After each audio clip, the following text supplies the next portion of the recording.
Welcome to episode 144 of the Inside Byte. I'm your host, Tim Schaefer. I'm here with my co-host, Rudy. Messed up recording and lost a whole bunch of stuff, and we don't have to redo all of what we did before, but we weirdly started doing the what we're watching, what we're playing first before we went to the news and all that, and we were also doing the Steam library bit that we've done in the past.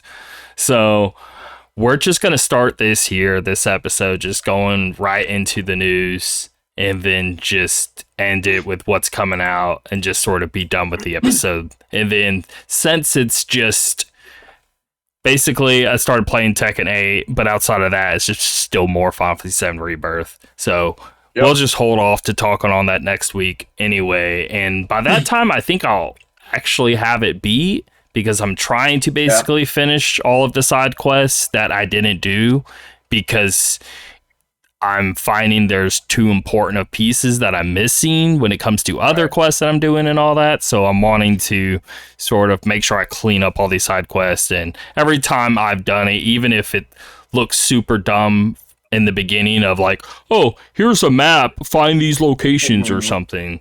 By the end, though, it still ends up being really great to the overall story.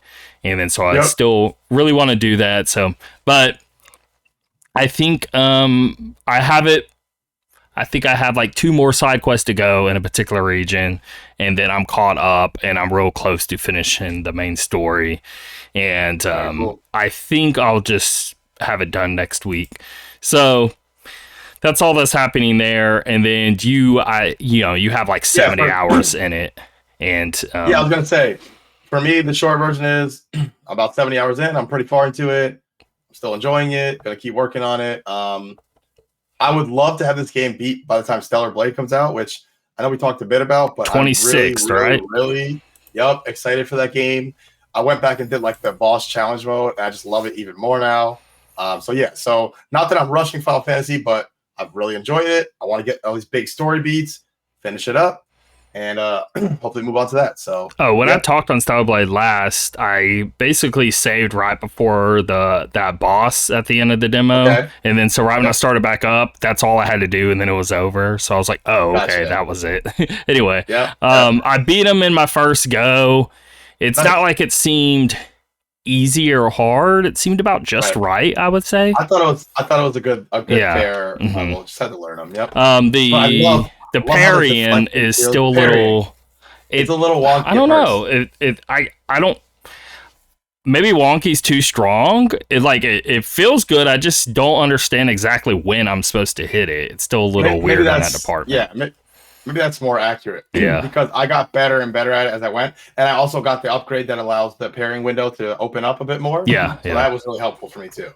But I see the director of the game is like, guys, chill out. You don't have to get to level. Someone got to like level 50 in the demo or something, stuff like that. I'm like, geez, you guys should have put a level cap on this. But I'm for sure sold on it, and I do want to play it as soon as possible. I'm really excited on it. I think it's great. So I wanted to mention that. But yeah, that'll be a good game that we're both playing at the same time. So that'll be cool. Okay.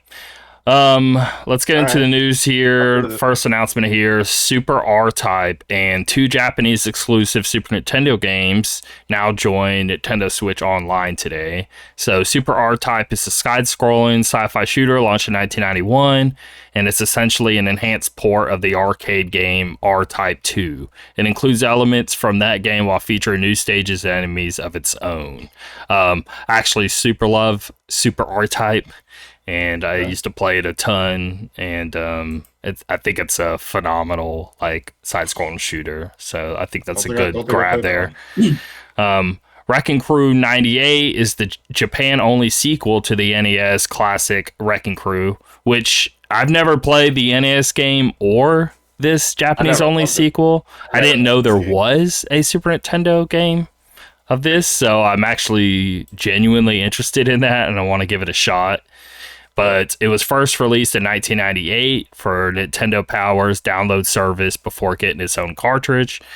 This makes the game's first release in the West. And then Amazing Herbariki is a 1994 fighting game by Sunsoft that puts up to 4 players battling to knock each other out.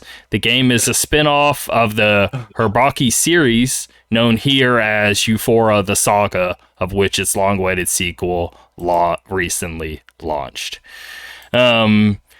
I was looking at gameplay of this because I didn't know what to expect, and it definitely, you can tell it's from Sunsoft, because Sunsoft also helped with some Bomberman games, and it kind of looks in the style of that in terms of how the characters look and stuff. But it's like top-down view, 4 players, and you're basically fighting in this big arena while there's like crazy items falling on the stage and all these weird moves you can sort of do, and you're basically fighting till you're the last of the 4 left and then win, and you're just fighting in this big arena. But it's like a Super Nintendo game, top down, and it looked pretty neat.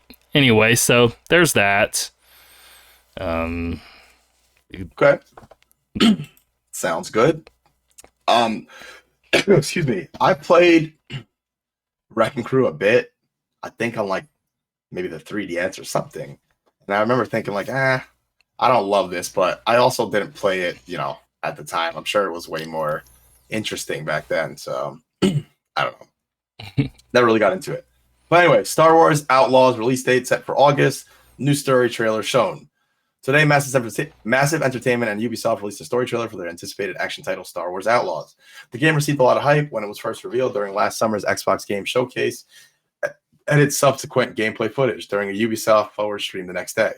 Today's story trailer not only gave us more to whet our appetite, but also to let us know when we'll finally be able to step into the role of Kay Vess as we navigate the Star Wars underworld. Star Wars Outlaws puts you in the role of Kay Vess, a pickpocket turned thief who gets mixed up with Slero, the leader of Zarek Besh, a new criminal syndicate. Slero places a bounty on Kay's head, and Kay and Nix have one shot at freedom, pulling off the ultimate heist. Together, Kay and Nix must navigate the criminal underworld, managing the reputations with various criminal organizations, including the Pike Syndicate, the Hutt Cartel, the Ashiga Clan, a new syndicate created for this game in collaboration with Lucasfilm Games, and Crimson Dawn. Kay and Nix's adventures will take them to various planets and moons, including Tatooine, Akiva, Kijimi, Canto Byte, and the newly created moon, Toshara. These planets and moons house busy cities and cantinas, sprawling open-world areas to explore, and orbital areas Kay and Nix can explore using her ship, the Trailblazer. While in the Trailblazer, Kay can engage in chase, evasive maneuvers, and dogfights with the Empire or other enemies she makes along the way. In search of true freedom, the resourceful Kay and Nix will journey through the underworld across the Outer Rim, taking on jobs from syndicates, facing off against intimidating foes, avoiding oppressive Imperial rule, and recruiting a skilled outlaw crew in order to pull off one of the greatest heists the galaxy has ever seen. Creative director Julian Garrity said in a press release, Star Wars Outlaws invites fans to experience a side of the galaxy that has a treasure trove yet to be explored, the exploits of the scoundrels taking advantage of the golden age of the underworld, Vice President of Lucasfilms Games Douglas Riley said in the same press release. We've been inspired by Massive Entertainment's dedication to bringing this aspect of Star Wars to life, including both iconic and new things for fans to explore in an open world. The upcoming title features 3 different versions. The standard edition includes the base game for $70. Meanwhile, the gold edition adds the season pass, which consists of 2 pieces of DLC, the exclusive Jabba's Gambit mission at launch, the Kessel Runner character pack, cosmetic pack, and up to 3 days of early access. Not surprised by that. The Ultimate Edition includes all that, plus the Sabek Shark Bundle, cosmetics for Kay, her blaster, Nix, Kay's speeder, and Kay's ship, the Rogue Infiltrator Bundle, cosmetics for the same items as the Sabek Shark Bundle, and a digital art book. Star Wars Outlaws arrives on PS5, Xbox Series X and S, and PC on August 30th. So I saw a bit of this, and I can't pinpoint what it is exactly, but I'm just not really excited for this. I feel like it looks not like what I saw like Jedi Survivor, for example. It doesn't look to me like this is a new game on a new system. Look how advanced this is. I just didn't get that vibe really from this. Yeah, I watched this new trailer and it looks a bit better than like what we saw prior in terms of, I'm a little more interested in this, but I'm still not actually interested in this, and I still really don't care. It makes me wonder why. I don't know. I mean, I'm not really that big into Star Wars. Ubisoft games, I haven't really played one that I liked in quite a while. But this doesn't really look like Ubisoft style or anything like that. It doesn't. It does look pretty different, which is neat. It But does. I don't know. I'm not really that into it, what I've seen. Right, same here. But yeah, why is, Jedi Survivor look far more interesting? Or, yeah. I don't know. It just looked I mean, way cooler. I'm guessing Respawn just has a lot to do with that. They're just maybe. I thought studio. The combat. I thought when I saw Jedi Survivor, the things that looked interesting to me, like the combat looked cool, the landscapes. Now, I am probably a little biased because I played Jedi Fallen Order and I liked it, and this is supposed to be better, right? So that might be influencing my opinion a bit as well. But we'll see if it comes out, good reception and all that. Hey, maybe I'll check it out. It's coming sooner than I expected, August 30th. So it's close to being done, Gotcha. So right. It's interesting. Well, we shall see. All right. Kingdom Come Deliverance developer Warhouse Studios is announcing a new game next week. The wait won't be long as it's happening next week on Thursday, April 18th at 8 p.m. Central Time. The Czech studio will reveal whatever it has cooking on its YouTube and Twitch channels. This will be Warhouse's second title. The studio debuted with the 2018 cult favorite medieval RPG, Kingdom Come Deliverance, which I never played, but supposed to be a really great immersive RPG. Sort of like, it's not as... It's supposed to be more just about its systems than if its combat's good kind of deal. Yeah. Yeah, I'm sorry, Tim. Now, God, my daughter keeps calling. Give me a minute. Okay. You can take this next. All right. So, Fallout 4 new gen update brings 60 FPS to PS5, Xbox Series X and S later this month. Fallout 4's new gen update hits PS5 and Xbox Series X and S later this month, bringing with it 60 FPS, increased resolution, stability improvements, and more. Hot on the heels of Amazon's Fallout TV series. This is probably a good idea. This is kind of what they did with Last of Us as well. Probably take advantage of everyone being into it. Which premiered yesterday with all 8 episodes available for viewing. The Fallout 4 new gen update arrives on April 25th. With this update, PS5 and Xbox Series X and S players will get a native Fallout 4 application, performance and quality mode settings in the game, stability improvements and fixes, 60 FPS gameplay, and increased resolutions. On previous gen consoles, Fallout 4 players will receive a free update with stability improvements and login and quest fixes. If you're a PC player, there's a free Fallout 4 update coming to the platform as well. It will add widescreen and ultra widescreen support to the game with fixes to Creation Kit and a variety of quest updates as well. PC versions of the game on Steam, the Microsoft Store, and GOG will receive stability, mod, and bug fixes. Plus, the game will soon be available for purchase on the Epic Game Store, and if you have a Steam Deck, Fallout 4 will be verified for it when this update goes live later this month. Alongside the new gen update, developer Bethesda Game Studios is releasing the following free Creation Club items. Enclave Remnants bring the pre-war Cabal, the Enclave, into the Fallout 4 storyline, according to a blog post, and a new quest called Echoes of the Past. Players will be tasked with stopping the Enclave from spreading their ideology throughout the Commonwealth. Ooh. Alongside workshop items in the Enclave Colonel uniform, players can get the following previously released Creation Club items. Looks like there's a bunch of skins, weapons, armors. Bethesda says this weapon pack includes a variety of unconventional objects that have been transformed into deathly weapons, including the best baseball launcher, nail gun, and piggy bank. Halloween Workshop, left over from an ill-fated Halloween party thrown by the New England Technocrat Society. This pack includes 38 new Halloween decorations, including witches, cauldrons, ghouls, pumpkins, skeletons, and more. Fallout 4 new gen update hits PS5 and Xbox Series X and S on April 25th. Okay, that's cool. Yep. Interesting. I'm glad it's more than just, it runs 4K 60. Have fun. Right. They put some more time into it, seems. Mm-hmm. Let me ask you before we move on. I have not played Fallout games for whatever reason. If I was to go ahead and try one, are those old ones that everyone loves so much, do you think it would be a better choice to go for Fallout 4 today? It's a great question because it's basically going between 3 and 4. Like, I think 3 is like maybe the better game than 4. Or New Vegas, people talk about. But I think New Vegas is better than both of those. I would say New Vegas would be the best one. Now, in terms of being up to date and feeling modern and all of that, the thing is, this may actually be your best options. The problem, because 3 and New Vegas are pretty old now. But if you're playing PC, not that you have to sit there and mess a ton with mods or whatever, but one, Bethesda has updated things itself than just the game itself since launch, where it's in a pretty good state. But two, I'm sure there's like a single pack you could download that like, hey, here's a good like all-in-one sort of thing, download, install it, and be done. If you have Fallout 4, that just fixes a lot of weird things. Not Fallout 4, sorry, New Vegas. Because I feel even that probably may need to be the case. But if you don't want to mess with it at all, you know, like maybe Fallout 4 is your best option, because maybe the other two would feel a little too outdated for you. But the problem with 4 is like, as dumb as it sounds, the protagonist talks is like, okay, that's not a big issue, but it just changes the vibe quite a lot because of that. And gotcha. I don't know. The story isn't nearly as good as 3 in New Vegas, but 4 has a lot of like gameplay improvements, and you know, the world, that's all like, who knows which one you would like. I would say they're all pretty great, whether it's 3 New Vegas or 4. So it's a pretty good question, and maybe you couldn't go wrong picking any one of them. But I guess if I had to say one, I would say New Vegas is the best one.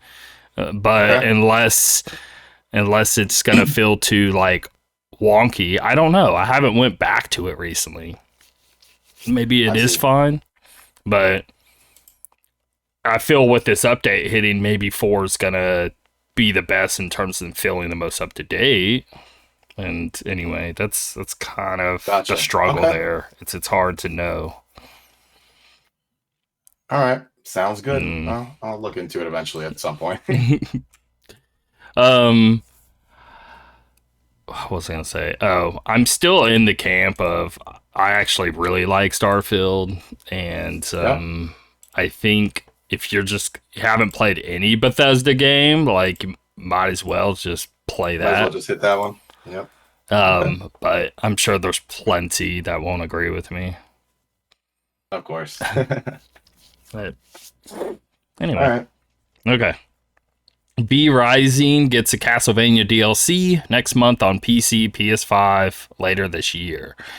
V Rising from its early access coffin to launch into 1.0 on May 8th on PC. That same day, it will get a premium pack of Castlevania DLC dubbed V Rising Legacy of Castlevania. This DLC includes new cosmetics that allow you to take on the aesthetic of hair, clothing, and forms of Konami's Castlevania franchise, and it will give players the chance to fight Simon Belknap too. As for what to expect, the Legacy of Castlevania Premium Pack will give players Alucard's cloak, Alucard's coat, Alucard's leggings, Alucard's gloves, and Alucard's boots. The complete set can be crafted in-game when you unlock the Tailor Bench. The DLC's Steam description reads, it costs cloth and coarse thread to make, and it's purely cosmetic. Using the new armor customization feature, you can don the garb of Vampire Prince at any level of your vampire journey. We learned last month that V Rising is coming to PS5 later this year, and according to the trailer above, the Legacy of Castlevania DLC will also be available on the platform when the base game launches on it. We don't know the launch of that game yet on PS5, but V Rising launches into 1.0 with the Castlevania DLC on May 8th. And I watched this little trailer they released of it, and yeah, it's perfect because V Rising is basically a Castlevania sim to where you're a vampire and you have to basically build up your base and try to figure out how to like strategize living as a vampire race, and like not only care for yourself but other vampires, and building a whole like castle and empire around it kind of thing. And so them releasing like official Castlevania content for this is really cool. That is really cool. Yeah, I've always been interested in this game. I just haven't ever gotten around to it. This also could be a great Steam Deck thing. Yep. But yeah. All right. Next up, good old Palworld Arena is a PvP arena that allows you to fight other players. Pocket Pair briefly pulled back the curtains on Palworld Arena during today's III Initiative Showcase, which is where we saw some of the gameplay from the arena in action. If the trailer is an indication, it appears to support split-screen co-op and gives players the chance to fight head-to-head in an arena to see whose party of pals is the strongest. The PAL Arena makes its way to Palworld in 2024. The trailer's description reads, battle against other players, pitting both yourself and your pals against them. Train the strongest pals and defeat all your rivals. Well, it looks like they're trying to get back on. Not that they don't still have a ton of people playing their game, but obviously you saw they hit a peak at one point. Yeah. Maybe this will, reinvigorate that or bring people back. I don't know. What's funny to see is the creator of the game, apparently they keep being like, look, if you bounced a month of playing this game, we're just glad you paid for a month. We don't really care. Right. Kind of attitude. Right. It's fine. They're making so much money. God, they're set for life. So in no way are they ever going to be in this attitude of trying to like pry for more money and players and all that. I think they're just happy and set, and any content they do is just going to be because they just want to do it. And that's kind of the vibe I'm getting out of all that, which is neat. Because there's not many employees with them, and they're all millionaires now. So it's like, I don't know. They're just genuinely happy at this point. Yep. So I'm sure they have a lot to be happy about. No need to complain, really. Vampire Survivors is getting Contra DLC next month, and the PS5 game is releasing this summer for it, a PS5 port. So developer Ponkel has revealed that Vampire Survivors will finally hit PlayStation 5 and PlayStation 4 this summer. Before that, though, Vampire Survivors will cross over with Contra and Operation Guns, a new DLC featuring characters, weapons, and more from the series on May 9th. This was revealed during today's III Initiative Showcase with a new trailer highlighting what Contra and Vampire Survivors looks like. And perhaps to nobody's surprise, it looks awesome. This trailer also reveals that PlayStation players can play Vampire Survivors this summer, like we mentioned. And the game is also available on Xbox, Switch, PC, and mobile devices. Operation Guns looks like an exciting boost to weaponry, characters, enemies, and more to Vampire Survivors.